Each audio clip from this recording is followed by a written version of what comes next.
பெரியாரை பற்றி சொல்லணும் அப்படின்னாக்கா, அவரை பற்றி சொல்ல மிகப்பெரிய மகான்கள்லாம் அவரோட பெரிய ஆட்கள்லாம் சொல்லியிருக்காங்க. எனக்கு தெரிஞ்ச வரையிலையும் அவரை மாதிரியான ஒரு சமூக சீர்திருத்தவாதி நமக்கு கிடைச்ச ஒரு பொக்கிஷம்னு சொல்லலாம். அதாவது தமிழர்களுக்கு கிடைச்ச பொக்கிஷம். அவர் கையை பின்பற்றி நடந்தால் தமிழ்நாடு இன்னும் பல இடங்களுக்கு முன்னேறி போகும்.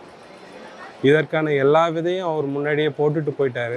பெரியாரை பின்பற்றி நம்ம நடந்து போகிறது, அவரோட கைத்தடியை பிடிச்சிக்கிட்டு நடந்து போகிறது நம்மளுடைய வாழ்க்கையை எங்கேயோ கொண்டு போய் சேர்க்கும்.